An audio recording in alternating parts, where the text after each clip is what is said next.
안녕하십니까. 황태순TV의 황태순입니다. 2022년 1월 9일 일요일입니다.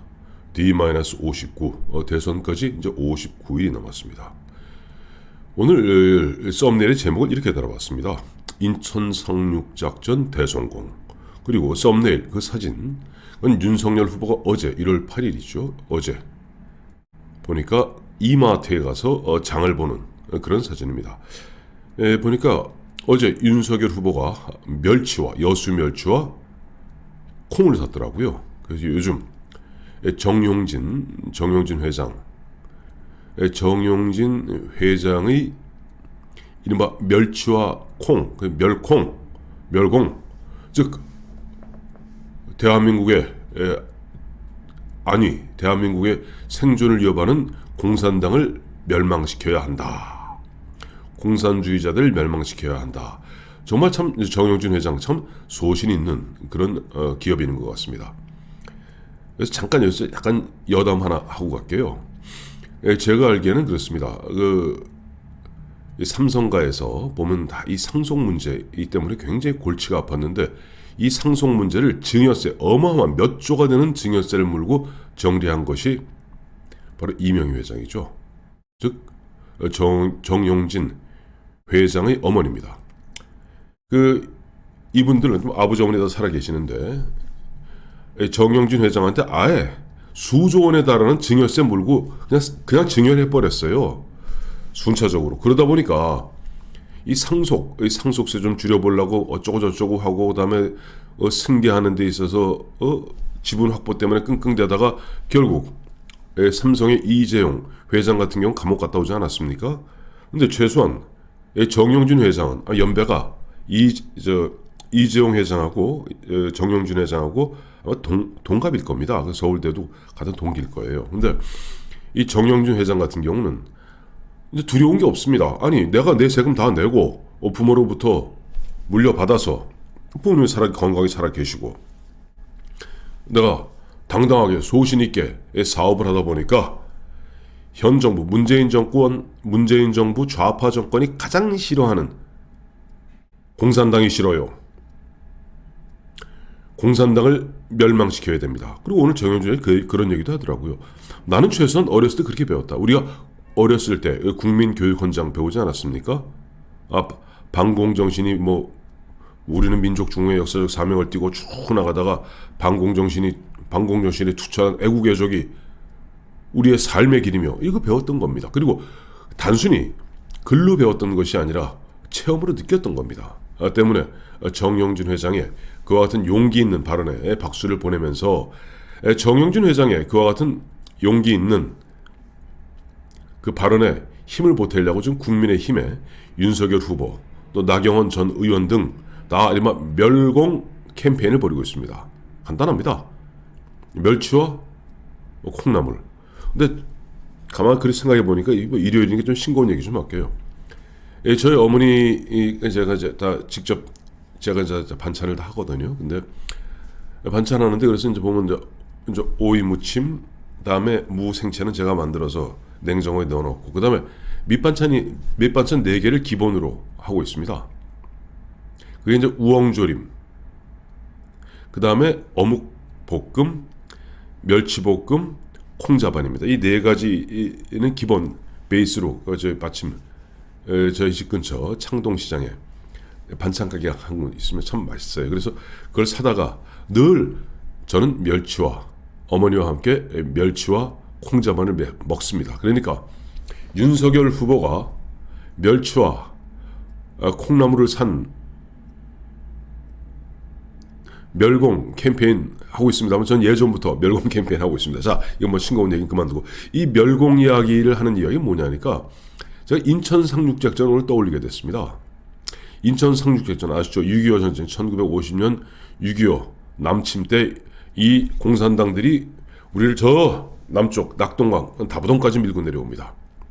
그러니 6월 25일까지 7월 25, 8월 25, 9월 15일까지 거의 한 70, 80일가량을 다가 막 압박하고 있는 가운데 전격적으로 상대방의 의표를 찌르면서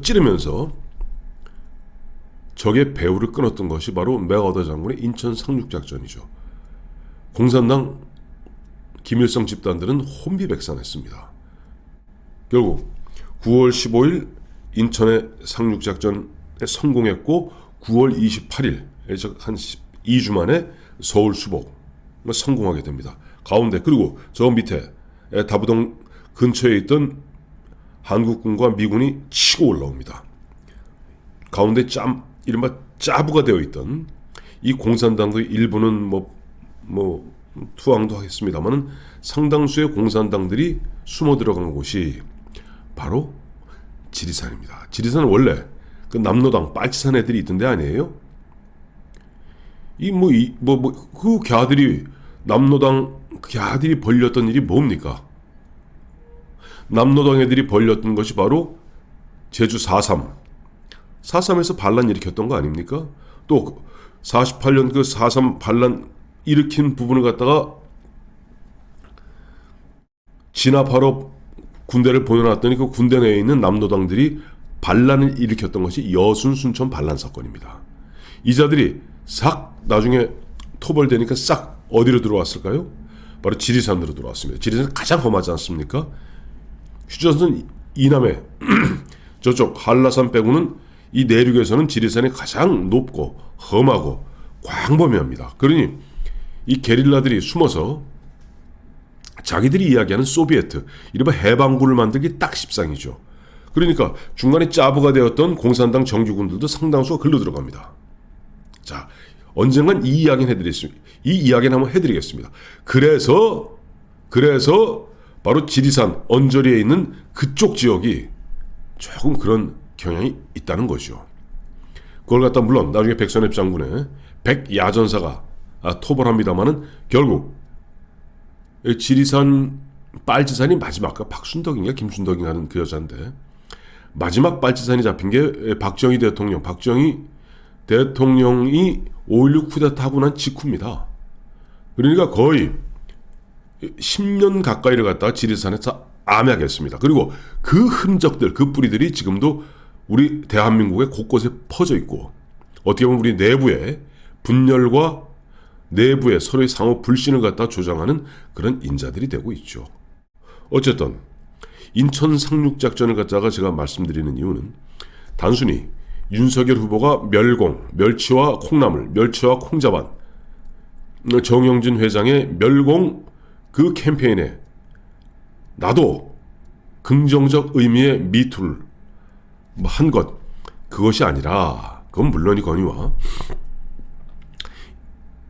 1월 6일 그러니까 1월 5일 선대위를 전격 해산했고 1월 6일 밤에 저녁 8시쯤 이준석 대표를 갖다 끌어안지 않았습니까?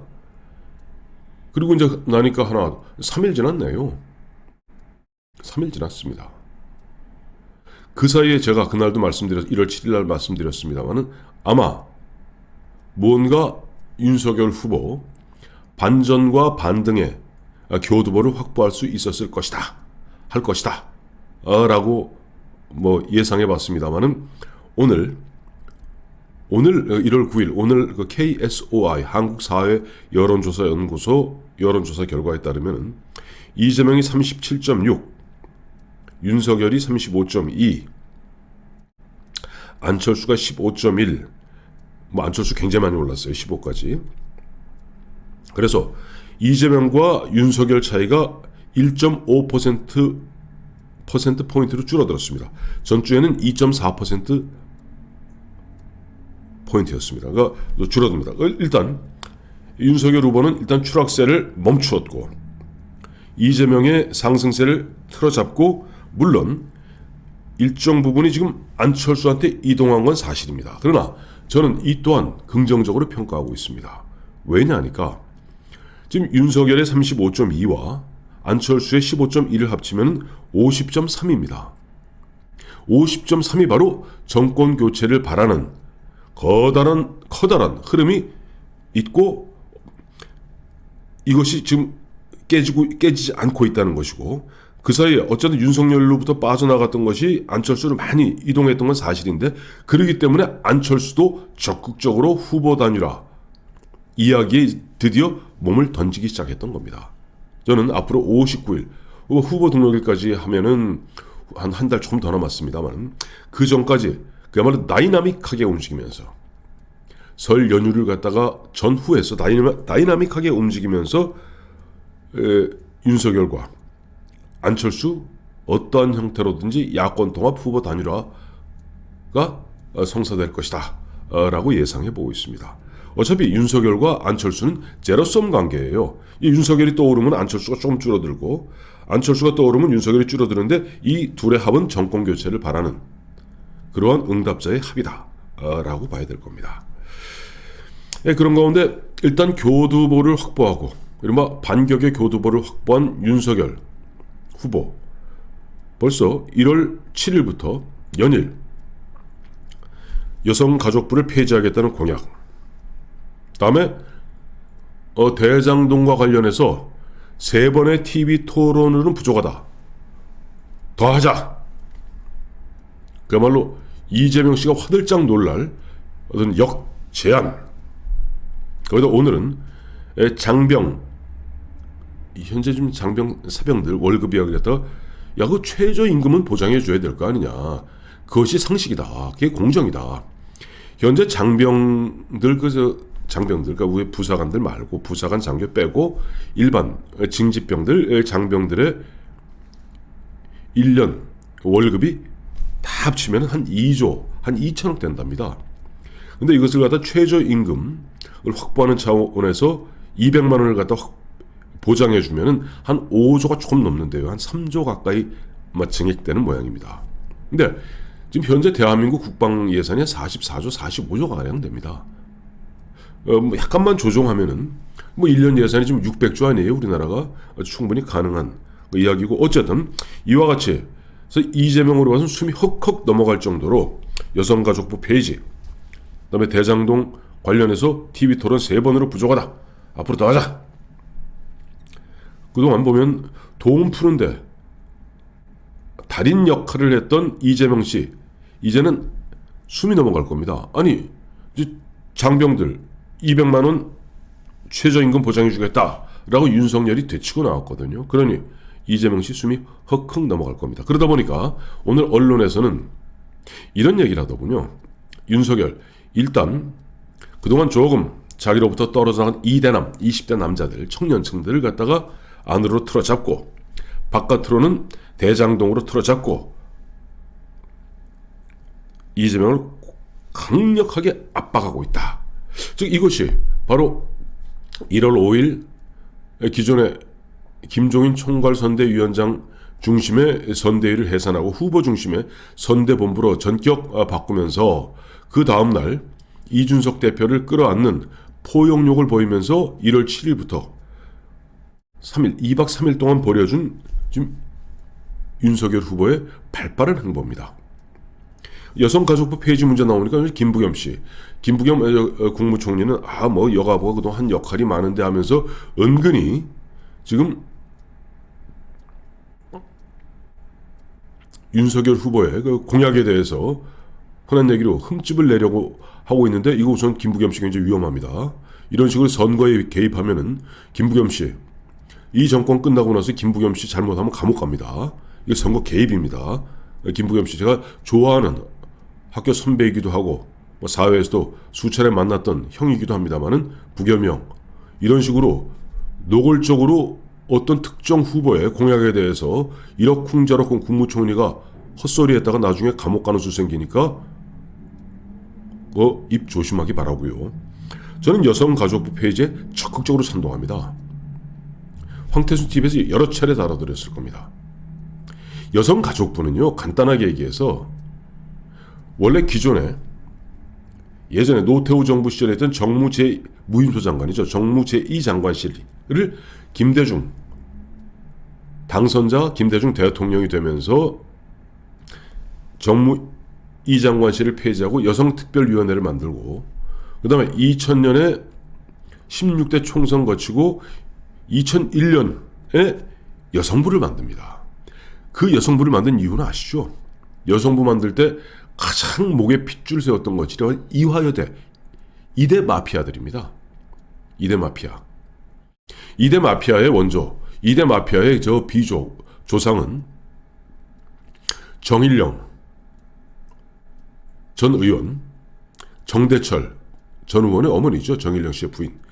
대한민국 1호 여성 변호사 이태영 박사가 사실 2대 마피아의 창시자입니다. 그 밑에서 줄줄이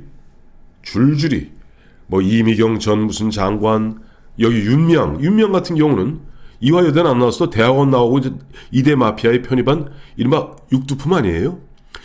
2대 마피아 육두품조차도 보면 세도를 부리면서 여성들 권익을 갖다가 간판으로 내걸고 자기 뱃속 챙겼던 그 뱃속 챙길 수 있도록 제도적 틀을 만들어준 것이 여성부입니다. 세상에 여성부라는 게 어디 있습니까? 아니 그럼 남성부도 만들어야죠. 청소년부도 만들고 영아부도 만들어야죠. 그거 아닙니다. 정책 국가의 기관이라는 건 그렇게 만드는 게 아니죠. 그건 철저하게 바로 그 여성 2대 마피아의 참 일대 비조가 이태영 박사라면 뭐 예를 들어 종교를 갖다가 기독교 분들을 조금 노하실런지 모르겠습니다만 이렇게 한번 비유를 들어볼게요.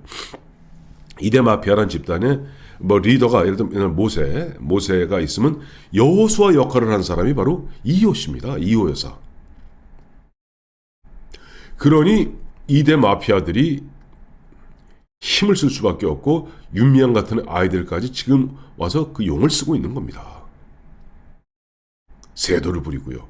그러니 그런 이른바 몇몇 여성 이른바 운동가들 그들이 먹고 살 수 있는 제도적 틀로서 억지 춘향격으로 만들었던 여성부 여성가족부는 없애야죠.